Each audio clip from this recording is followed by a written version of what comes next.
Aquí inicia La Fosa Escéptica. La gente religiosa hace muchas tarugadas en nombre de Dios. Por ejemplo, los irlandeses se matan entre ellos en su nombre. Los fanáticos árabes secuestran aviones y se estrellan contra edificios en su nombre. Los ayatolas oprimen a la mujer y la tratan peor que a un objeto en su nombre. Los papas y sacerdotes que le han jurado celibato abusan de cuanto joven se les pone enfrente en su nombre. Los judíos le rajan la garganta a los animales en su nombre. Podríamos alargar la lista hasta un infinito lleno de locura, muerte, depravación, odio y demás linduras que estos aborígenes fanáticos hacen creyendo firmemente en que hacen lo que su amigo imaginario les ordena y a nombre de un Dios invisible que parece que no le importa que sus borreguitos hagan todo esto. Por otro lado, si de logros de la religión se trata, podemos enumerar rápidamente los grandes aportes de la religión en la historia, como lo son las emocionantes pero no menos sangrientas cruzadas, los amables inquisidores torturadores, los tiernos conquistadores genocidas, los devotos misioneros destructores de culturas, la resistencia impuesta legalmente a toda verdad científica hasta el último momento. Estas, sin duda, son muestras de las impresionantes aportaciones religiosas a la humanidad. ¿Y a qué ha ayudado la religión con su carga asesina? Creo que está quedando cada vez más claro que la respuesta es absolutamente a nada. No hay razón para creer en la existencia de ningún tipo de Dios, y sí muy buenas razones para creer que no existen y nunca han existido. Todo ha sido una enorme pérdida de tiempo y de vidas. Sería un chiste de proporciones cósmicas si no fuera tan trágico. Una pregunta que me sigue rebotando en la cabeza es ¿por qué la gente sigue creyendo en Dios? Para la mayoría de la gente, la respuesta está basada en el frágil argumento del diseño. Contemplamos la belleza y la complejidad del mundo, el aerodinámico batir de las alas de una golondrina, la delicadeza de las flores y de las mariposas que las fertilizan, la hormigueante vida existente en una gota de agua de estanque que vemos a través de un microscopio, la majestuosa copa de un milenario árbol gigante o los miles de millones de astros que podemos ver a través de un telescopio, la precisión de una enojada madre a la hora de aventarle el clásico chanclazo al hijo desobediente. Nos reflejamos en la complejidad de electrónica y la perfección óptica de nuestros propios ojos, que son los que miran todas estas maravillas. Si tenemos algo de imaginación, estas cosas nos llevan a un sentimiento de respeto y reverencia. Por otra parte, no podemos dejar de impresionarnos por la obvia semejanza entre los organismos vivientes y los diseños cuidadosamente planificados de los ingenieros humanos. El argumento del diseño inteligente fue expresado en la famosa analogía del relojero del sacerdote del siglo XVIII William Paley. Aunque no supieras lo que es un reloj, el carácter obviamente diseñado de sus ruedas dentadas y muelles y de cómo se engranan para un propósito, te forzarían, según este sacerdote, a concluir que el reloj debe tener un creador, que tiene que haber existido alguna vez y en algún lugar un inventor o inventores que lo construyeron para el propósito que le encontramos, que comprendían su construcción y diseñaron su uso. Si esto es cierto para un reloj relativamente simple, ¿cuánto más lo será para el ojo, el oído, el riñón, el codo, el cerebro o el prepucio? Estas estructuras bellas, complejas, intrincadas y con un propósito obvio, tienen que tener su propio diseñador, su propio relojero, o sea, un Dios. Así decía el argumento del sacerdote Paley, y es un argumento que casi todas las personas pensativas y susceptibles acaban por descubrir en algún momento de la vida. A lo largo de casi toda la historia de la humanidad, debe haber sido una verdad completamente convincente y autoevidente. Y ahora, como resultado de una de las revoluciones intelectuales más sorprendentes de la historia, sabemos que ese argumento del diseño inteligente es falso, o al menos superfluo. Sabemos que el orden y el aparente propósito del mundo viviente ha aparecido mediante un proceso completamente distinto, un proceso que trabaja sin necesidad de ningún diseñador y que básicamente es consecuencia de unas leyes físicas muy simples. Es el proceso de la evolución por selección natural, descubierto por Charles Darwin e independientemente por Alfred Russel Wallace. ¿Qué tienen en común todos los objetos que parecen haber tenido un diseñador? La respuesta es su improbabilidad estadística. Si encontramos una piedra transparente pulida en forma de lente por el mar, no concluimos que debe haberla diseñado un experto en óptica. Las leyes físicas pueden lograr este resultado sin ayuda. No es tan improbable que simplemente haya ocurrido. Pero si encontramos una lente compuesta, corregida cuidadosamente contra la aberración esférica y cromática, con un filtro para la luz brillante y con las palabras Carl Zeiss grabadas en la montura, pues sabemos que no puede haber aparecido por casualidad. Si coges todos los átomos de la lente compuesta y los juntas al azar bajo la influencia de las leyes de la física, es teóricamente posible que, por pura casualidad, los átomos formen el patrón de una lente compuesta del fabricante Carl Zeiss, e incluso que los átomos de alrededor de la montura queden de manera que aparezca grabado el nombre de Carl Zeiss. Pero el número de otras posibilidades en las que podría quedar los átomos es tan enorme, vasto e inconmensurablemente grande que podemos despreciar completamente la hipótesis de la casualidad. La casualidad no cuenta como explicación. Por cierto, esto no es un argumento circular. Puede parecer circular porque se podría decir que cualquier disposición de los átomos es muy improbable.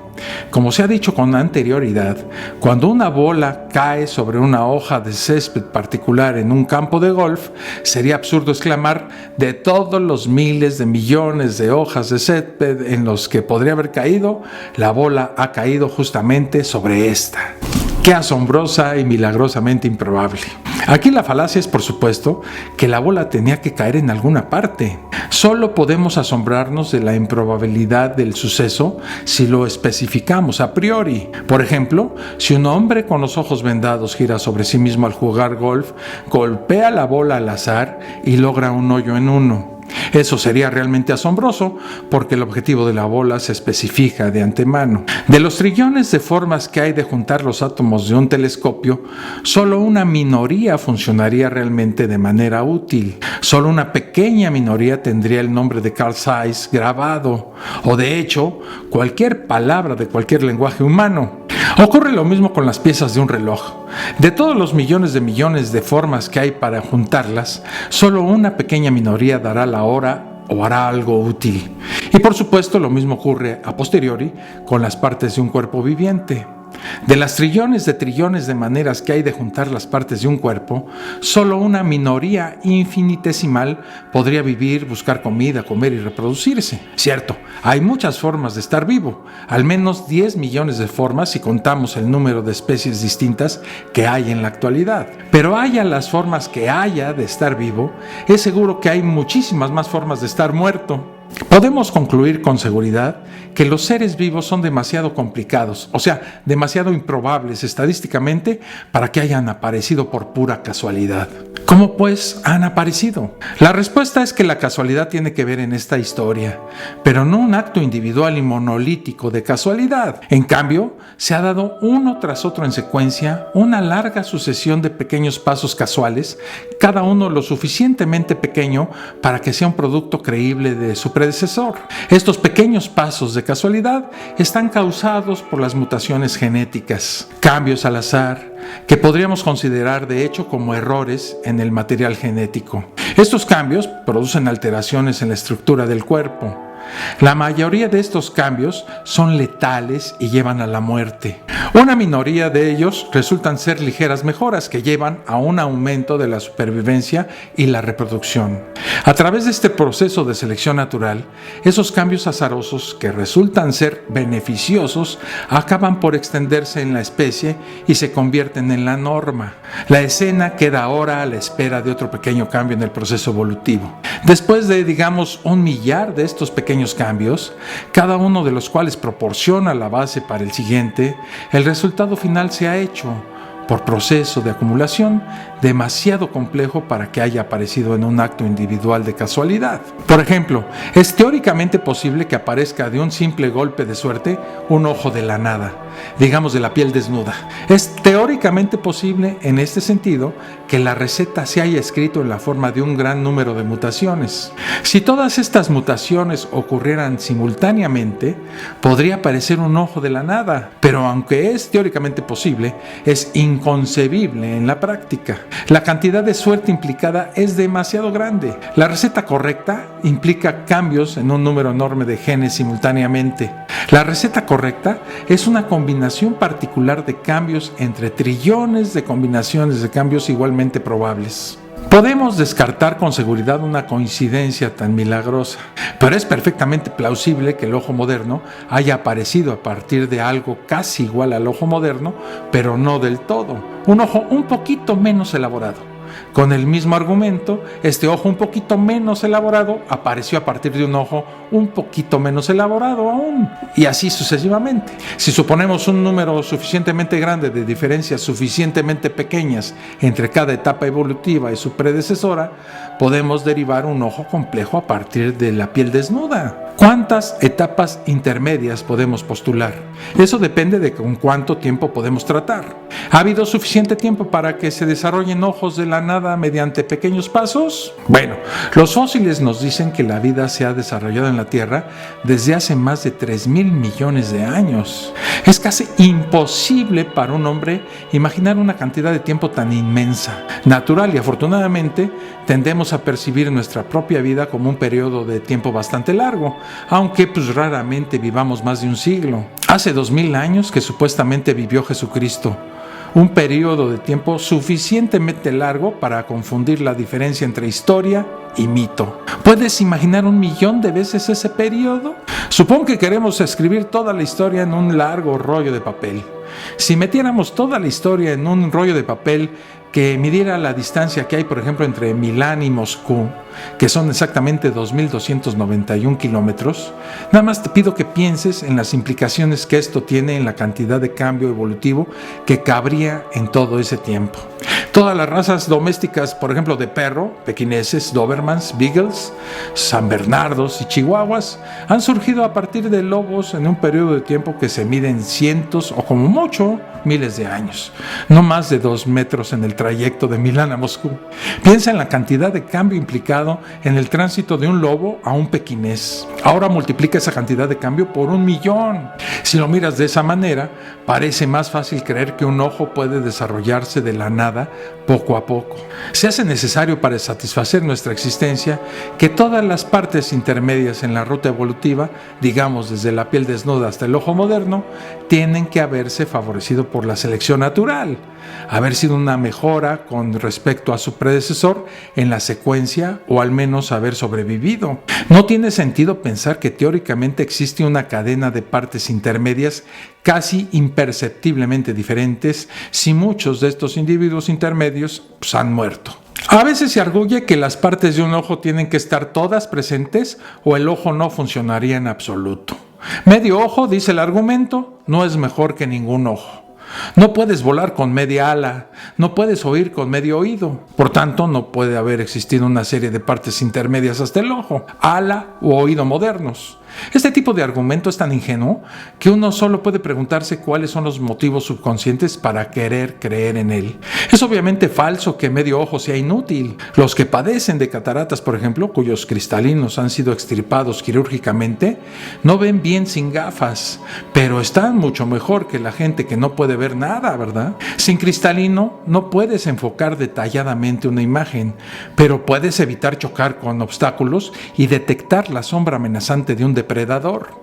Con respecto al argumento de que no se puede volar con media ala, es refutado por un gran número de animales planeadores, incluyendo a mamíferos de muchos tipos, a lagartos, ranas, serpientes y calamares. Muchos tipos distintos de animales arbóreos tienen membranas de piel entre sus articulaciones que son realmente medias alas. Si te caes de un árbol, cualquier membrana de piel o aplanamiento del cuerpo que aumente el área de tu superficie, pues puede salvarte la vida. Y sean como sean de grandes tus membranas, siempre tiene que haber una altura crítica tal que si te caes de un árbol desde esa altura, habrás salvado la vida con solo un poquito más de superficie. Entonces, cuando tus descendientes hayan desarrollado esa superficie extra, podrán salvar sus vidas con solo un poquito más de superficie. Digo, si se caen de un árbol a una altura ligeramente superior. Y así, Mediante una sucesión imperceptiblemente gradual de pasos, cientos de generaciones después, aparecen alas completas. Los ojos y las alas no pueden aparecer de una vez. Eso sería como tener la casi infinita suerte de dar con la combinación que abra la caja fuerte de un gran banco. Pero si giras las ruedas de la cerradura al azar y cada vez que te acercas un poco al número afortunado, la puerta de la caja fuerte hace un crujido, no tardarás en abrir la puerta. Esencialmente, ese es el secreto de cómo la evolución por selección natural logra lo que antes parecía imposible. Las cosas que no pueden derivarse plausiblemente de predecesores muy diferentes, pueden derivarse plausiblemente de predecesores solo ligeramente diferentes. Teniendo una serie suficientemente larga de predecesores ligeramente diferentes, podemos derivar cualquier cosa a partir de cualquier otra cosa. La evolución, pues, es teóricamente capaz de hacer el trabajo que parecía ser una prerrogativa de Dios. Pero, ¿existe alguna prueba de que la evolución haya existido realmente? Bueno, la respuesta es sí. Las pruebas son abrumadoras. Se encuentran millones de fósiles exactamente en el sitio y exactamente a la profundidad que deberíamos esperar si la evolución fuera cierta. No se ha encontrado ni un solo fósil en un lugar donde la evolución no sea capaz de explicarlo, aunque esto podría haber pasado fácilmente. Un fósil de mamífero en rocas tan antiguas que los peces aún no habían aparecido, por ejemplo, sería suficiente para refutar toda la teoría de la evolución.